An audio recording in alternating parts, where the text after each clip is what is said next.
你见过什么样的中国？是960万平方公里的辽阔，还是300万平方公里的澎湃？是四季轮转的天地，还是冰与火演奏的乐章？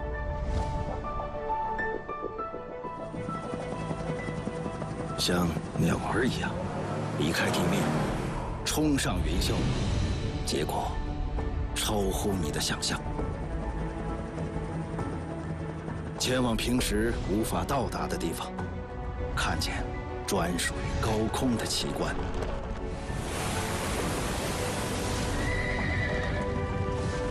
俯瞰这片朝夕相处的大地，再熟悉的景象，也变了一副模样。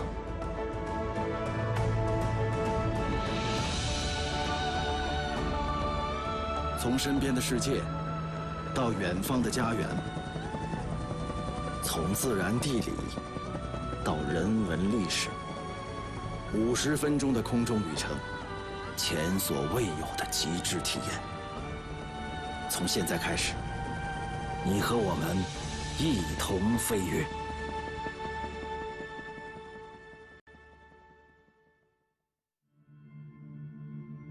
宁夏回族自治区位于中国西北内陆，六盘山和贺兰山分别矗立在它的南北两端。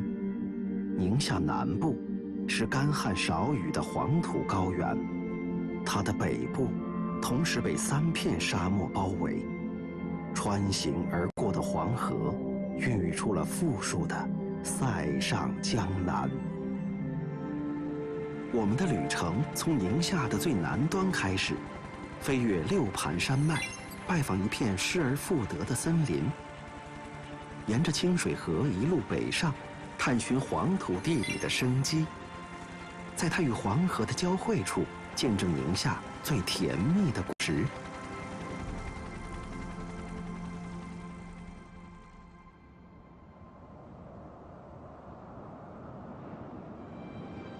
宁夏也有黄土高原，在它6万多平方公里的辖区内，黄土地貌主要分布在南部。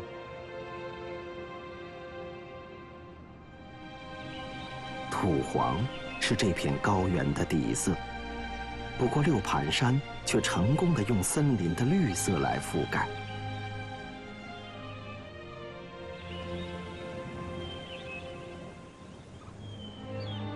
从60年前开始，人们就意识到森林能守护水土，于是，一批批树苗被繁育出来，种在山坡上。几十年来，这样的造林工程从未终止。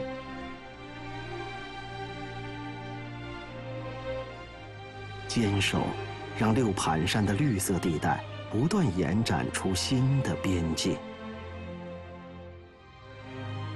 每一棵树都像一座小型水库，在留住降水的同时，又为蒸腾作用提供条件，让六盘山成为宁夏为数不多的天然水源地。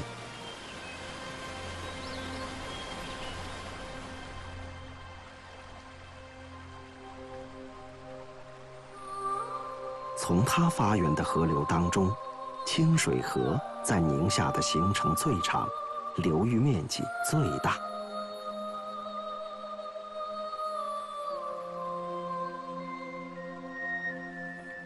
宁夏属于典型的半湿润与半干旱气候区，所以旱季的清水河要比雨季的它瘦小很多。在它一路向北的旅程中，不仅要流经干旱地带，还要经过远古盐沼的领地。它的出现虽然不足以改变整体的干旱，但有了清水河，生命就有了更多可能。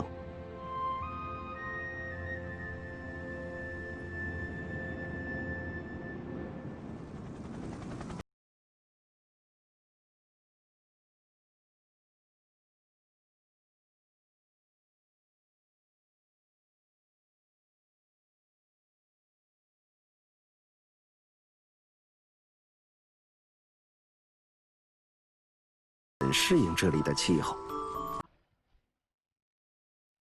他们把对水的渴望深藏起来，并珍惜自己得到的每一滴水。高原上的气候让生长变得缓慢，土豆需要用4个多月的时间才能成熟。幸好有这种慢，更高的淀粉含量和维生素才得以存进每一颗土豆之中。每年10月，拥有独特风味的土豆都会带给西吉人最实在的丰收。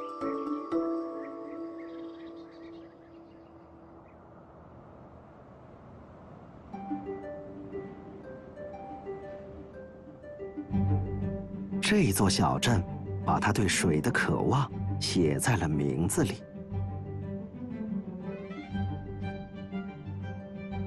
在过去，雨水是村民们生活用水的主要来源。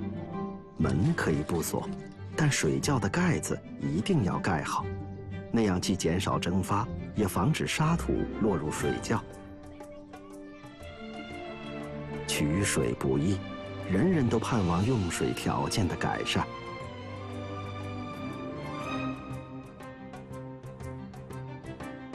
念念不忘，必有回响。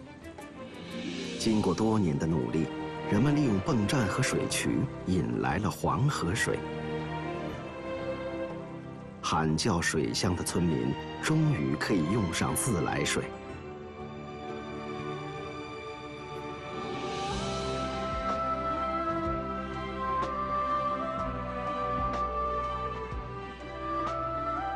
靠天喝水的日子已成历史，人们存下了水，也储存了希望。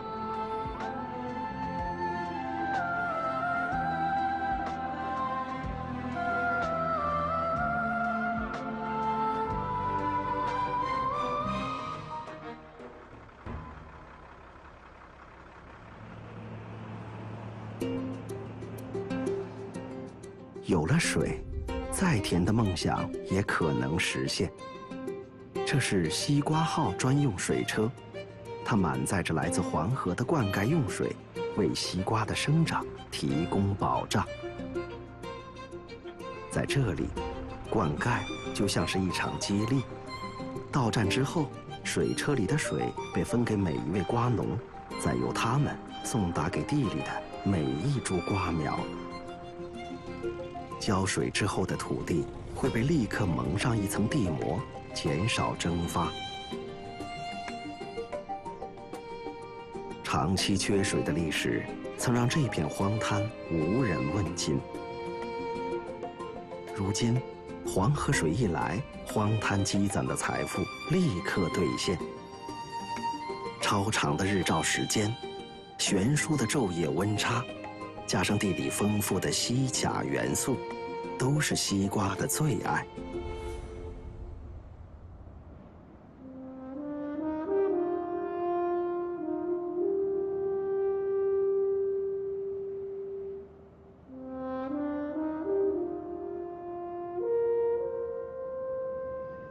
7月，西沙瓜铺满大地，人们终于相信，宁夏的夏天也可以甜美多汁。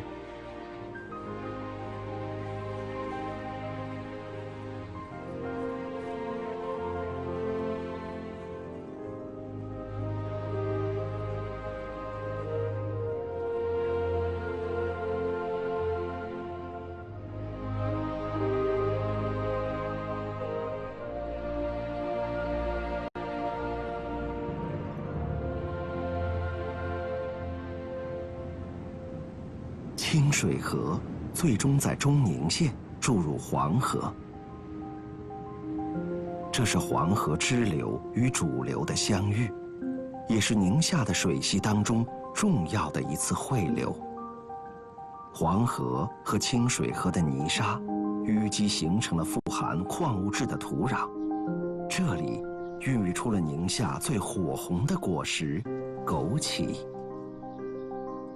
这是一种难以保鲜的果实，成熟的枸杞果一旦被摘下，常温下大约只能保存2到3天。枸杞干果是我们最常见到的它的样子。说起来，枸杞与茄子和辣椒的关系最近，都属于茄科，但只有它拥有甘甜的口感。这趟旅程从沙漠深处开始，欣赏难得一见的白色奇观，沿着铁路前进，看人们如何捆住流动的沙漠，邂逅一群悠然自得的奶牛，看一看戈壁上建起的高科技。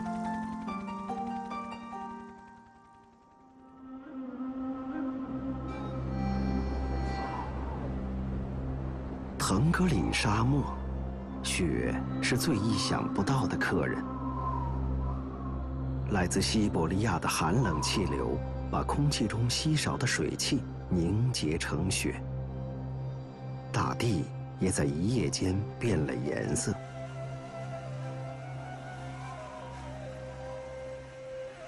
在腾格里沙漠，这样的景色并非难得一见。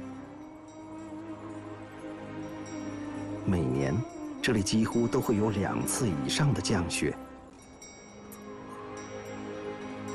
不过，想要亲自见证这样的奇观，唯有在最寒冷的时刻穿越沙漠。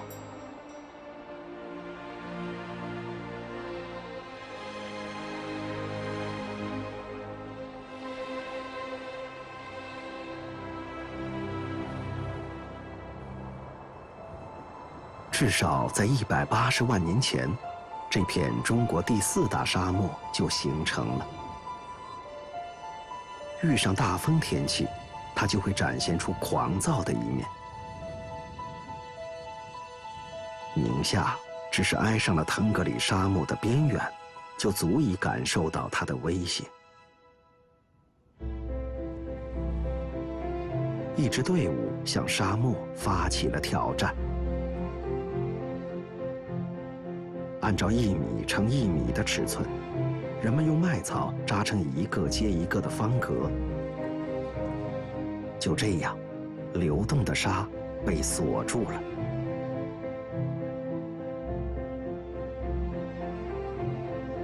草格间，绿草开始生长，先成条，再成片。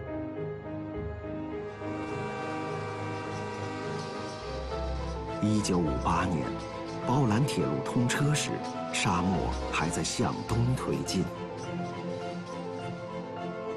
60多年来，在这条狭长绿洲的护卫下，包兰铁路安全运行，沙漠也不再东移。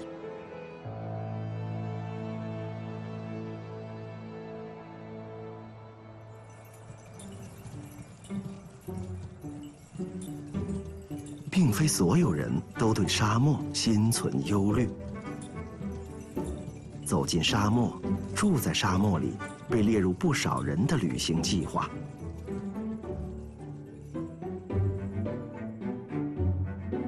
它是包兰铁路第一批蒸汽火车中的一员。工作了大半辈子，一直默默无闻，却意外在退休后成了明星。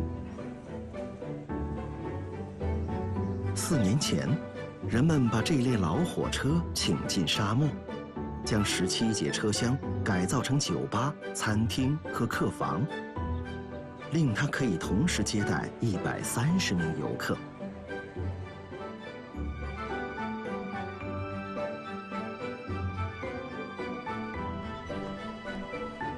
今天，它是沙漠里最受欢迎的旅馆。进入不再奔跑的日子，老火车依旧热闹非凡。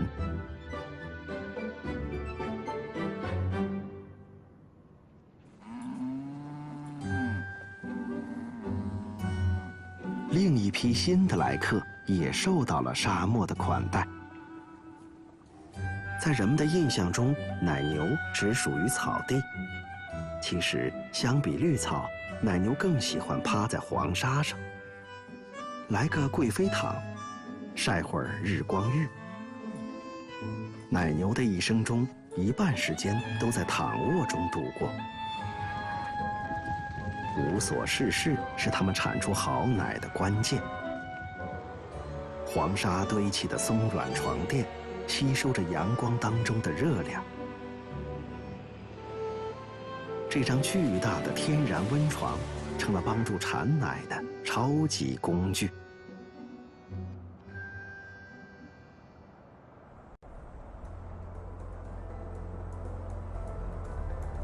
沙漠里藏着的机遇总是出人意料。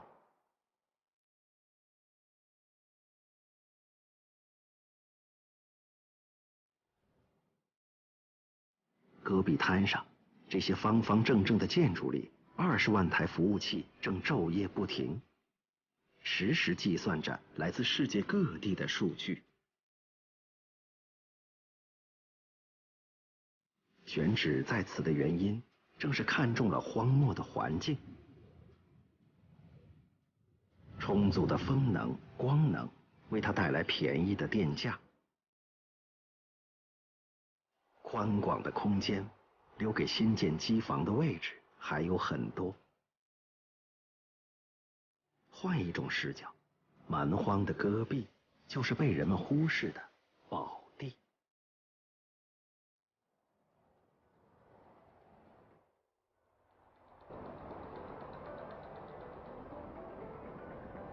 25公里外，是西北最大的沙漠光伏园区。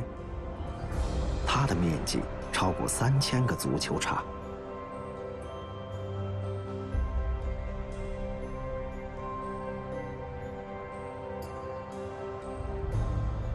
每年约3000小时的光照，在这里被转化为接近40亿度的电量。最大的麻烦是风沙，蒙上沙尘的电板无法正常接纳阳光，会降低发电效率。人们为这些电板加装了自动清洁器。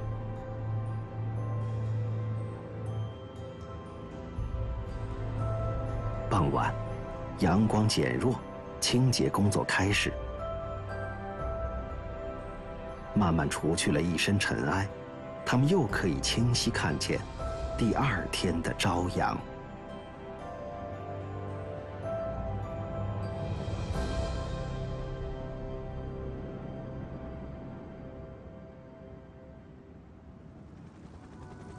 穿过云层，见证贺兰山的宽阔与高耸，与高山上的精灵来一次亲密接触。沿着山脉飞行，探访一片700年前的神秘建筑。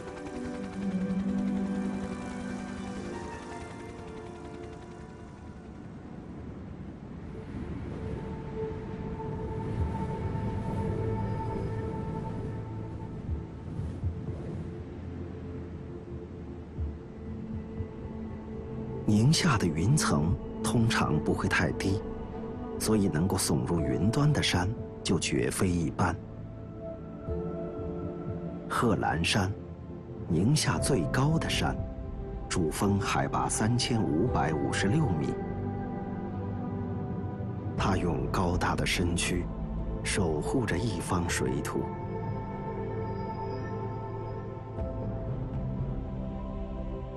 自北向南，贺兰山200多公里的延绵山体，阻挡了来自西面的风沙与寒流。在它的东面，得到庇护的银川平原，成了富饶的塞上江南。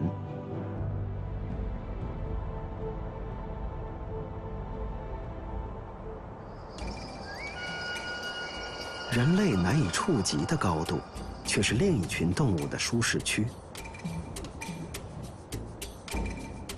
峭壁之上，岩羊有自己的宝座。这是一种胆小的动物，警惕性极高。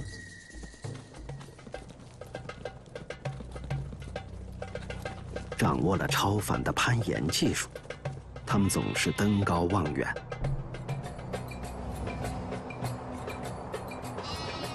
这样的生活既威风又安全。但是在冬天，它们却会主动下山。山里没了食物，高高在上的岩羊也不得不和人亲近起来。贺兰山自然保护区内，人们为4万只岩羊开了26个露天食堂。能填饱肚子的友情，谁都不会拒绝。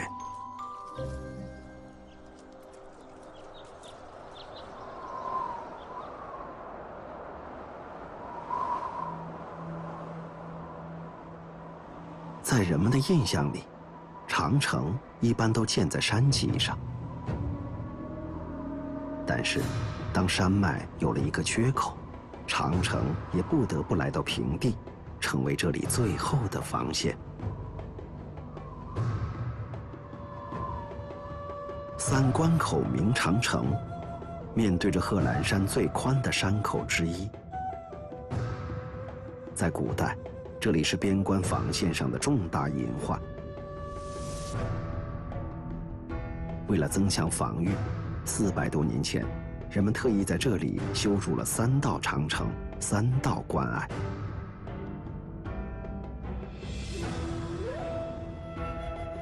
如今，关卡早已不复存在，长城内外享受着同一片安宁。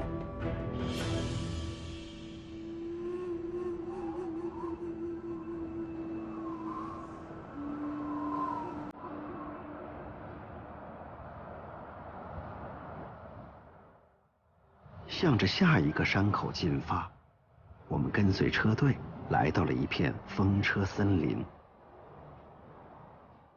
这里是贺兰山风电场。趁着风力减小的间隙，人们给巨大的风车更换零件。在60多米高观察风速。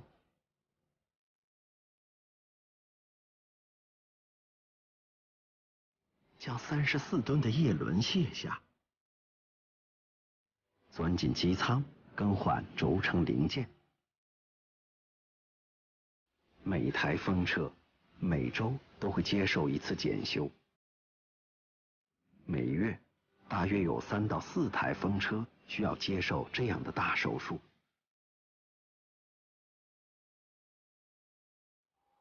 只有精心维护，195台风车才能迎着猛烈的西北风，翩翩起舞。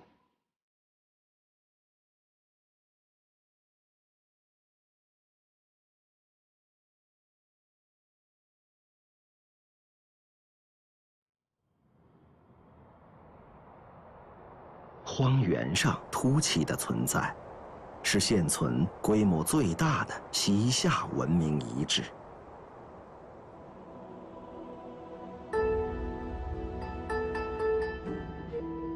700年前，西夏王陵曾是一片宏大整齐的建筑群。这些黄土包原本是贴着琉璃的宝塔，土堆表面星星点点的洞，是外部结构和夯土连接的痕迹。今天的到访者无法目睹他们建成时的华丽外表，却仍然可以见证一个消失王国与贺兰山并列在一起的气魄。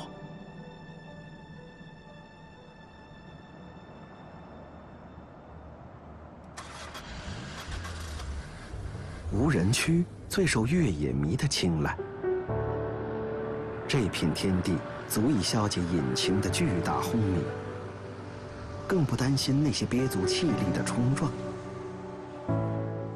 几年前，一群越野迷选中了这里，并号召全世界的车迷们来此挑战。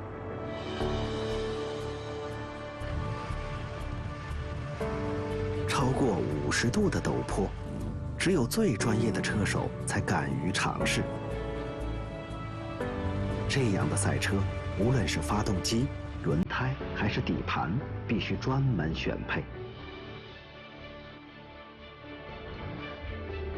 意外是意料之中的，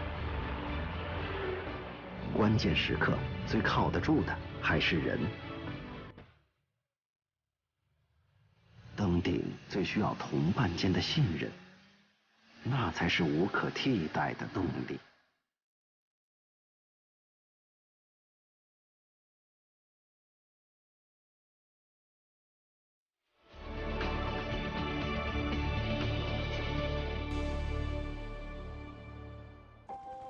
接下来的旅程，我们将去往偏远的荒原，发现新的生机。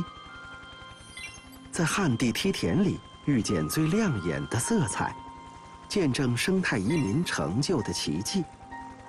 看一看努力健身的羊群，最后造访一座灯火辉煌的超级工厂。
在宁夏，不甘心一成不变的还有很多。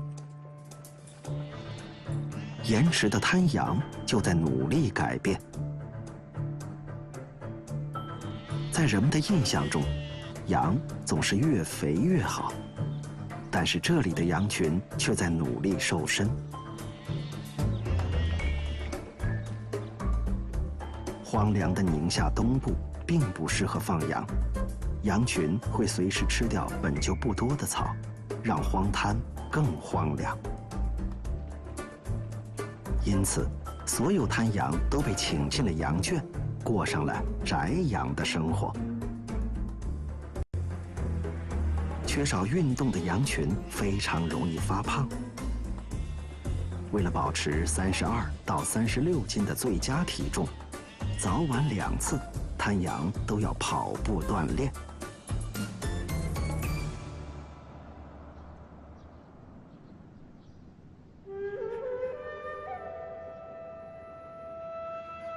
这是宁夏现存最古老的清真寺之一。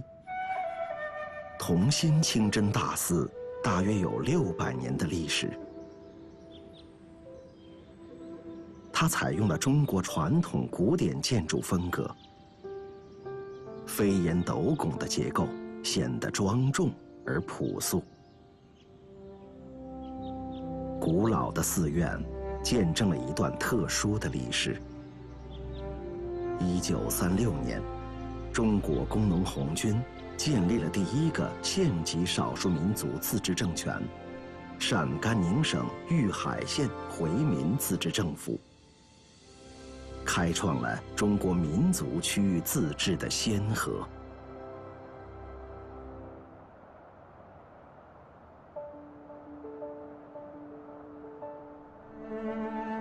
东部与西部发展的差异是很早就被关注的问题。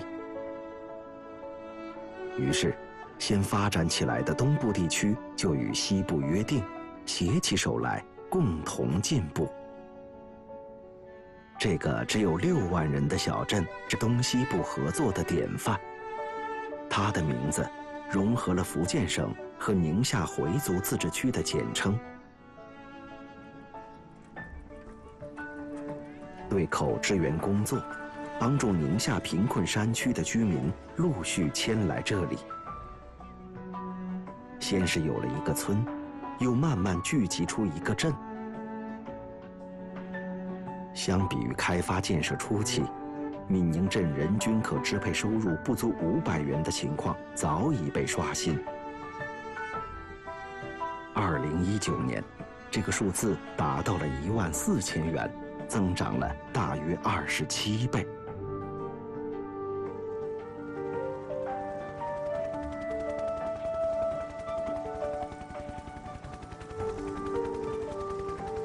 人们总是在与自然的相处中不断进步。干旱少雨的气候，让一些地区的环境变得脆弱。20年前，这里原先的居民们认识到，当地的环境已经到了需要被保护起来的程度。深思熟虑之后，人们最终决定离开这里。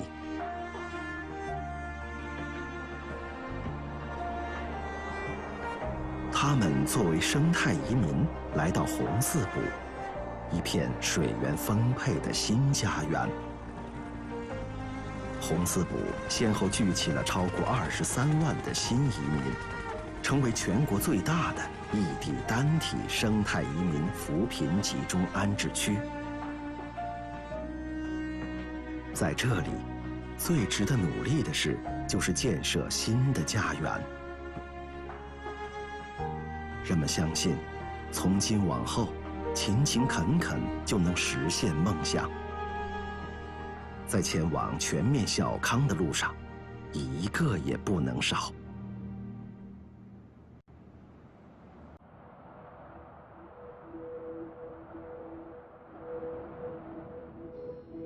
夜晚，10万盏亮起的灯，是戈壁上最耀眼的光。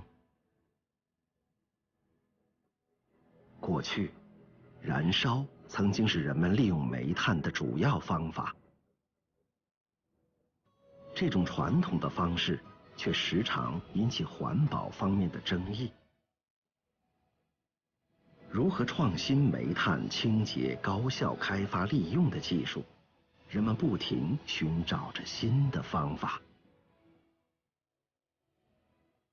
这是3700公里管道串联起的一座超级工厂，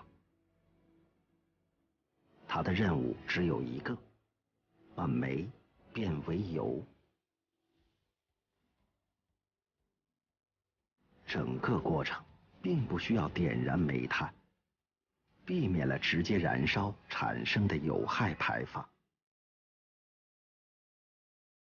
人们由此获得了更加清洁的油料，也留住了煤炭里更多的能量。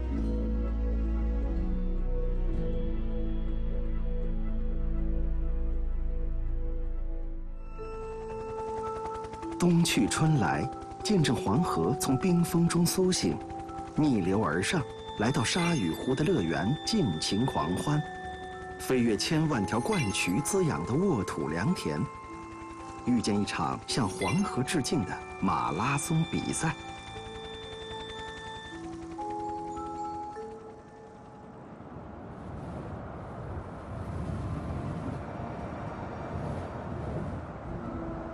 刚刚进入宁夏，黄河就迫不及待地送上了见面礼。在黑山峡，黄河像是特意拐了一个大弯，为南岸留下一片肥沃的河谷阶地。南长滩村是独享这份礼物的幸运儿。这是一座躺在黄河怀抱里的村庄，充足的水源不仅养活了1000多口人，还滋养着100多棵古老的梨树。每年春天，100岁以上的古树依然会花满枝头，竞相开放。黄河开始了它的宁夏之旅，也开启了它对宁夏的祝福。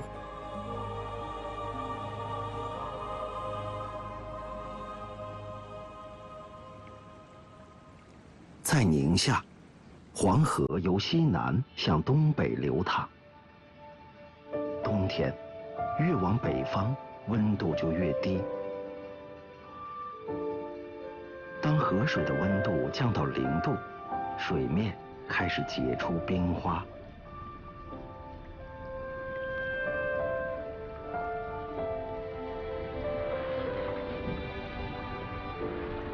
它们逐渐堆积，最终铺满整个河面。黄河渐渐慢下来，直至河道完全冰封，进入30多天的沉睡。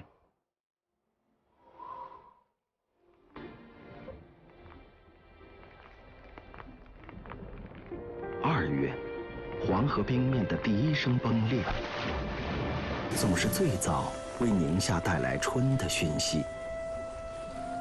由南向北，温暖的春风逐渐吹开冰面，鹤群北归，黄河解冻，春天就要来了。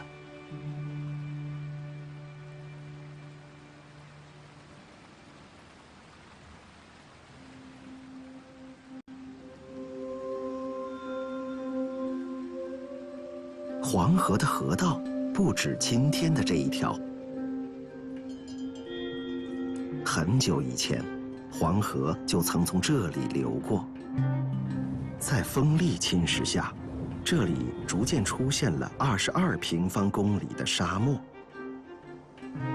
60多年前，人们将黄河水重新引入这里，形成了这片45平方公里的湖泊与沙漠相伴。沙与湖的组合带来了别样的快乐。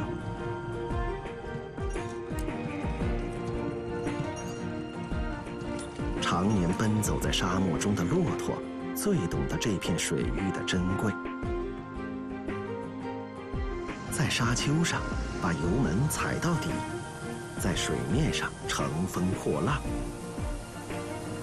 给了人们跨界比拼的机会，看看谁才是这里的速度之王。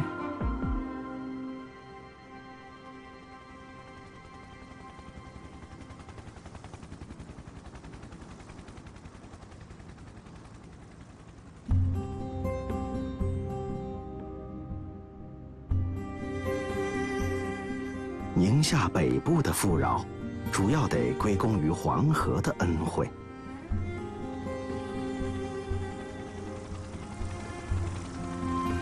黄河一进入宁夏，就受到热情的挽留。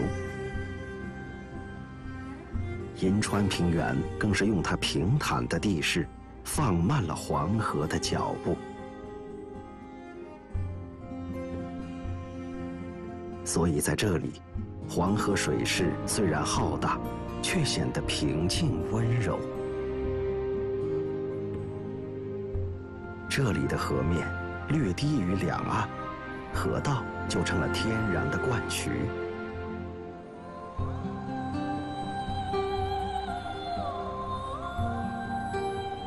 在水利不够发达的2000年前，人们就可以轻易把黄河水引入农田。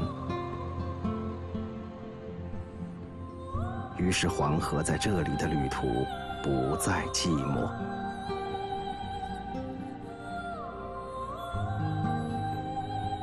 100万亩稻花随风飘摇，在农田里画一幅3英战吕布，关公的大刀足足有139米长。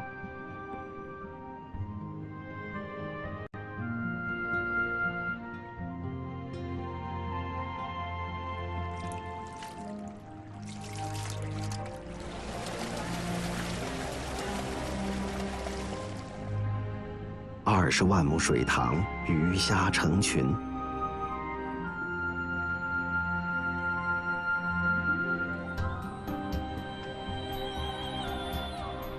30万亩葡萄园，酒香四溢。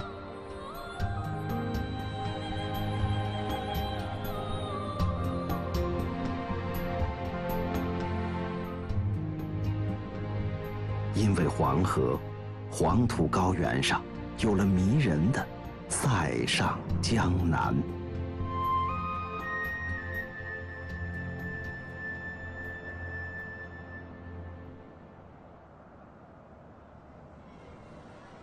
黄河边，一场万人马拉松比赛如期举行。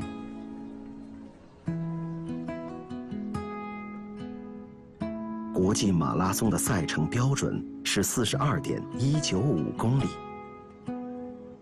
在吴中马拉松的赛道上，接近一半的路程都与黄河相伴。这座跨越黄河的大桥，选手们更是要来回跑上2次。跟随黄河的脚步，人们重新丈量这片伴水而生的土地。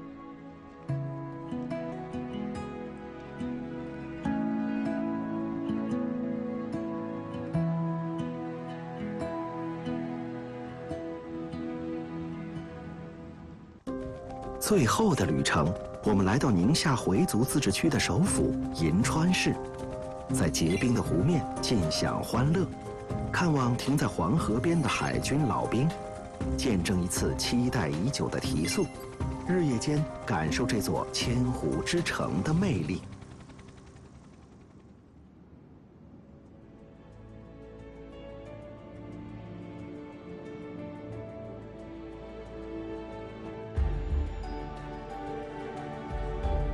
黄河为这片土地带来了丰沛的水。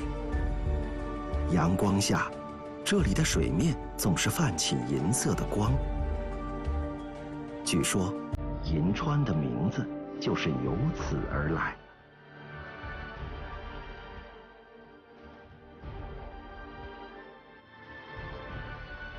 今天的银川，拥有约200个大大小小的湖泊和湿地。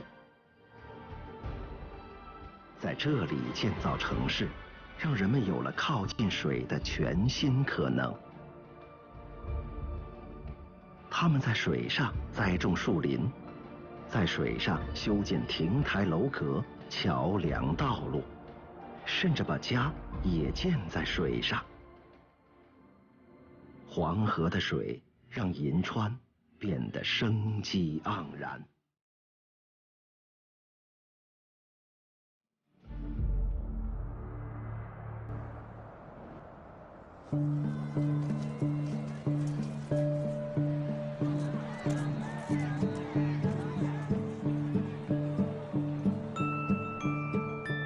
冬天，水面冻成了冰，但低温依然无法冻住人们的热情。冰面上也可以赛一赛龙舟，拖着轮胎看谁跑得快。结果毫不重要，过程中的意外和洋相才是快乐的源泉。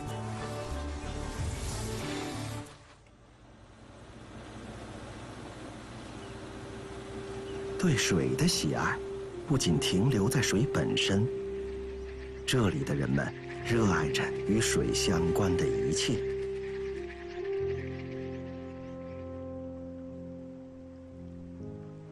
在中国海军的队伍里，每一艘驱逐舰都会以一座城市命名。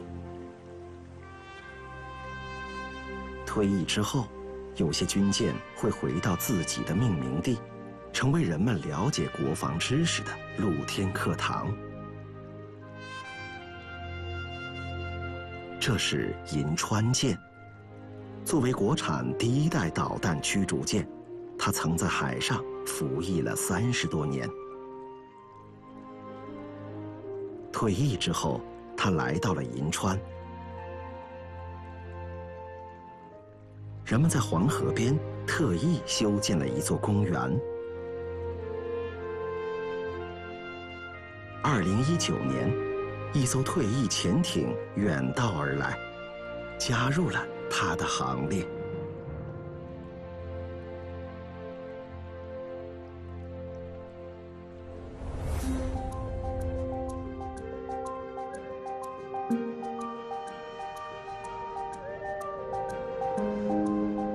银川的号召力，不只在于它首府的身份，否则，它不会吸引来整个宁夏超过1/4的人口。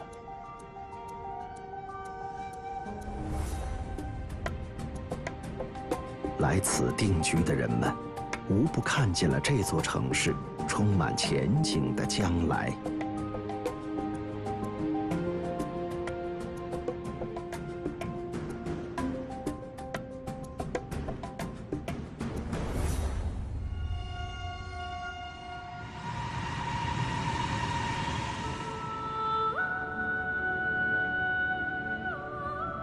2019年，宁夏的第一条高铁线路通车。这条212公里的线路，首先连接了宁夏的几座城市，让大家看见了西部提速的步伐。速度影响人们对距离的感受。交通的发展升级，让西部地区逐渐摆脱了边远的印象。宁夏回族自治区也在这场全国性的升级过程中与时俱进。新变化，构建起人们对更美好生活的向往。未来5年，高速铁轨会逐渐延伸，北通包头，西连兰州，南通西安，直到宁夏彻底成为中国高铁网络中的一员。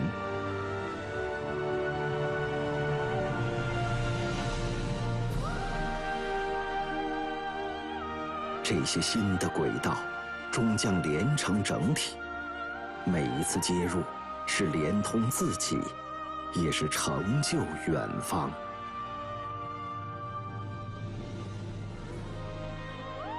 已经启程的道路，离它的终点只会更近。